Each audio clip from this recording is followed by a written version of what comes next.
அமைச்சராக நானும் அன்றைக்கு அம்மாவோடு டெல்லி சென்று திரு நரசிம்மராவ் அவர்களை அன்றைக்கு சந்தித்து நம்முடைய மாநிலத்திலேயே காலங்காலமாக நிலவுகின்ற அந்த இடஒதுக்கீடு 69% இடஒதுக்கீடு எந்த காலத்திலும் குறையக்கூடாது என்று குரல் கொடுத்து அதன் மூலம் மாநிலத்துடைய அந்த சமூக நீதியை நிலைநாட்டியவர்.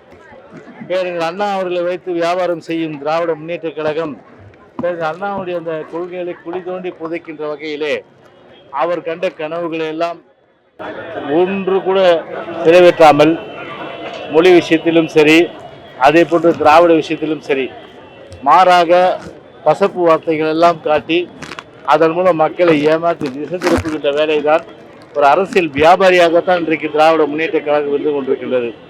ஆனால் உண்மையாக பேரறிஞர் அண்ணாவுடைய கனவுகளையும் அதே போன்று புரட்சித் தலைவர் எம்ஜிஆருடைய கனவுகளையும் நனவாக்கி அவர்கள் வழியிலே தமிழகத்தை ஒரு ஏற்றமிகு தமிழகமாக உருவாக்கி ஒரு மிகப்பெரிய அளவிற்கு ஒரு பொருளாதார ரீதியாக கல்வி ரீதியாகவும் சமூக அளவிலும் ஒரு ஏற்றமிகு செய்தவர் புரட்சி தலைவி அம்மா அவர்கள். எனவேதான் இன்றைக்கும் அவர் மறைந்தாலும் சரி, இன்றைக்கு மட்டுமல்ல இந்த உலகம் உள்ளவரை புரட்சி தலைவி அம்மாவுடைய புகழ் என்றென்றும் நிலைத்திருக்கும் என்பதை இந்த நேரத்தில் தெரிவித்துக் கொள்கிறேன். இல்ல அதாவது அப்படியெல்லாம் எந்த நிலைப்பாடும் கிடையாது. நான் சொன்னதுக்கு சரியா புரிஞ்சுக்கிறீங்க. ஜாதி மதம் இனத்திற்கு அப்பாற்பட்டுதான் அனைத்து இந்திய அண்ணா திராவிட முன்னேற்ற கழகம். எனவே எங்களுடைய நிலைப்பாடு என்பது காலகாலமாக இந்த மரபுகள் பின்பற்றப்பட வேண்டும் என்று தான் சொன்னேன் ஒழிய நான் ஒரு குறிப்பிட்டு நான் சொல்லவில்லை.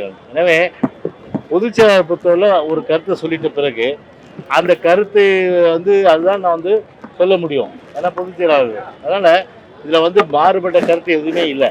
ஜாதி மதம் இன மொழிக்கு அப்பாற்பட்டு தான் எல்லோரும் சமத்துவ அடிப்படையில் தான் நாங்கள் அதை செஞ்சோம்.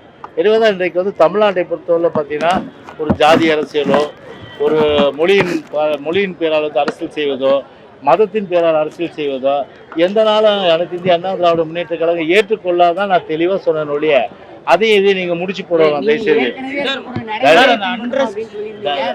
ஆமா காலங்காலமா இல்ல காலங்காலமா என்ன மரபுகளோ அதை தான் பின்பற்ற வேண்டும்னு சொன்ன ஒழிய நான் பார்த்தீங்கன்னா அதை மாற்றி சொல்லி இப்போ கூட அதான் சொல்றேன். நான் காலங்காலமா இருக்கின்ற மரபுகள் இப்போ கோர்ட்ல இருக்கு விஷயம்.